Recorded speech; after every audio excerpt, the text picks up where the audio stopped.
Buenos días muchachos, bienvenidos a su clase de fitopatología. Esta semana vamos a hablar sobre algunos conceptos básicos en la asignatura.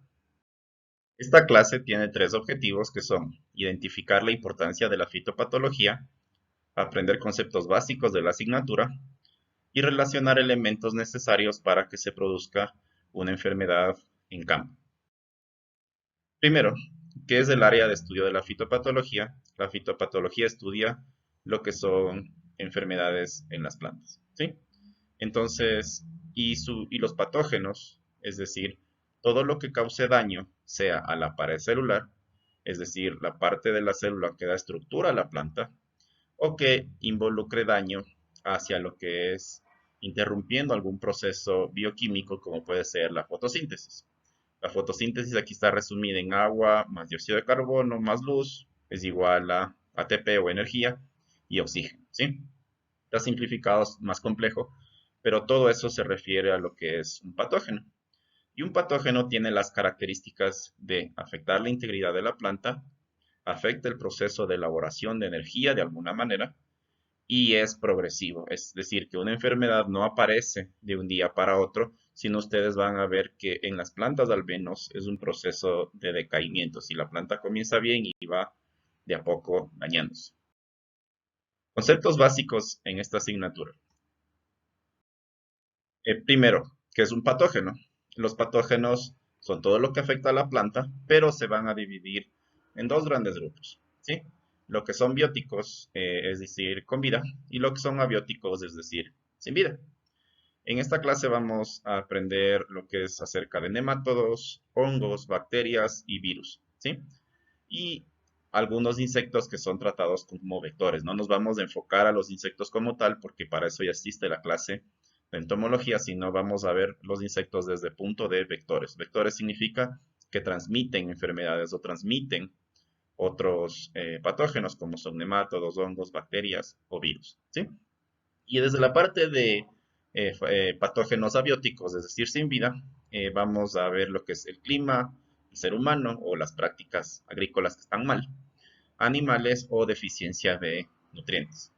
La figura que ustedes ven ahí del lado derecho sirve para que tengan una relación de lo que es cada uno de los patógenos bióticos con la célula vegetal, ¿sí? Entonces, las partículas de virus están señaladas con una flechita, que son los puntitos negros.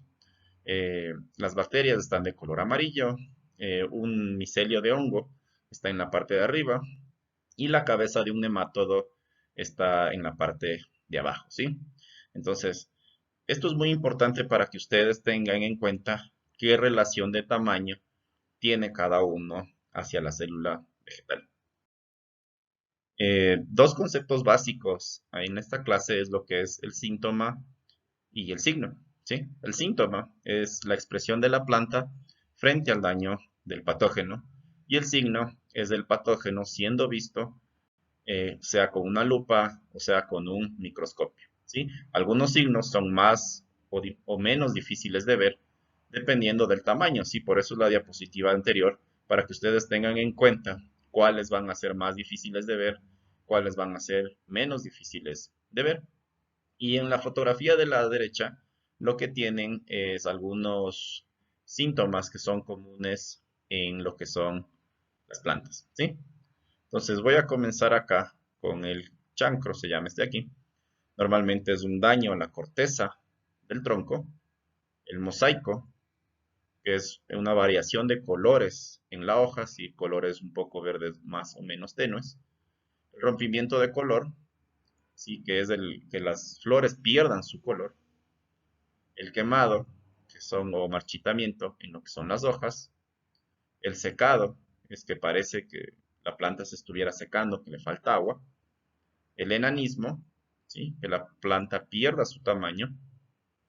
Quemaduras de hojas y manchas foliares, ¿sí? Lo importante que ustedes sepan es que estos síntomas nos ayudan a identificar enfermedades. Cuando nosotros vamos al campo, normalmente asociamos un patógeno con un síntoma, ¿sí? Hay patógenos que causan ciertos tipos de síntoma y que se pueden ver con mayor facilidad. Finalmente vamos a hablar de los elementos de una enfermedad.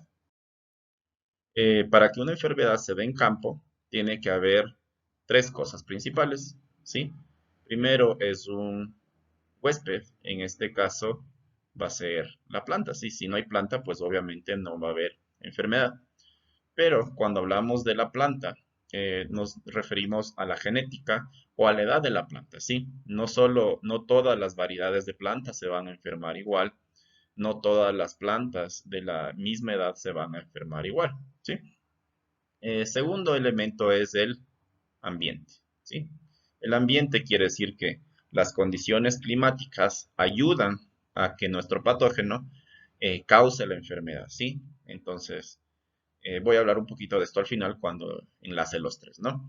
Pero cuando hablamos de esto, hablamos específicamente de un tiempo de siembra. Por ejemplo, si un patógeno es más dañino cuando llueve mucho, si llueve mucho, el patógeno va a ser mucho más agresivo que cuando no llueve mucho. O a veces hablamos también de la cantidad que está lloviendo. Sí puede ser que llueva, pero no llueva tanto. Entonces, o no llueve durante mucho tiempo. ¿Sí? Y el tercer elemento es el patógeno, ¿sí? Obviamente, si no hay un patógeno, eh, no va a ocurrir esta enfermedad tampoco. Entonces, este patógeno tiene que ser específico para la planta, ¿sí? Entonces, cuando nosotros nos enfermamos, por ejemplo, de gripe, ¿sí? Primero estamos con las defensas bajas, entonces somos un huésped susceptible, es decir, estamos receptivos a la enfermedad. Si es un día o cuando hay un cambio de clima brusco, la mayoría de gente se está enfermando, es más fácil para nosotros poder adquirir la enfermedad y obviamente el patógeno va a estar en el ambiente, ¿sí? Entonces, nuestros síntomas serían obviamente el decaimiento, el sueño, que tengo moqueras, ¿sí? Entonces, todo ese tipo de cosas, cuando vamos donde el doctor, le va a ayudar a decir, ok, pasa todo esto, es muy probable que usted tenga gripe. Entonces, esto les va a servir a ustedes también para que puedan diagnosticar en campo, ¿sí? Recomendaciones que doy acerca de lo que es signo, síntoma, signo y el triángulo de enfermedades. Primero, es que los síntomas no son prueba contundente de un patógeno. Es decir, el hecho de que yo esté decaído o el hecho de que yo esté con moquera, por ejemplo, en el caso de la gripe, no siempre va a ser de que yo tenga gripe, ¿no? Tenemos que enlazar un poquito de cosas más que vamos a ver durante el semestre, ¿sí? Entonces, el síntoma y el signo ayudan, pero no son concluyentes. Segunda recomendación es que una enfermedad es una excepción, no una regla. Es decir, los patógenos que vimos acá, por lo general son microorganismos, pero la planta está hecha para ya defenderse de los microorganismos. Entonces, por lo general suelen ser problemas no de la parte del patógeno, sino de la parte humana, ¿sí? Y siempre es bueno cuando vayan al campo, es analizar cosas o ver cosas fuera de lo común, sobre todo si se dedican a eso, es observar muy bien la planta, ¿sí? Por ejemplo, si afecta a toda la planta, qué parte de la planta, si es solo una parte del campo, si solo estoy viendo ese daño en las hojas, o si son un tipo de hojas, hojas nuevas o viejas. Y cuando hablamos acerca de las enfermedades, es bueno también expresarse con propiedad y términos agrícolas, es decir, el patógeno está en el haz de la hoja, en el en vez de la hoja, en el ápice de la planta, etcétera, ¿sí? Entonces, eso va a ayudar a que cuando ustedes vayan a leer en la literatura, ustedes puedan identificar y describir correctamente un patógeno. Muchas gracias por la atención en esta clase y muchos éxitos en su tarea. Saludos.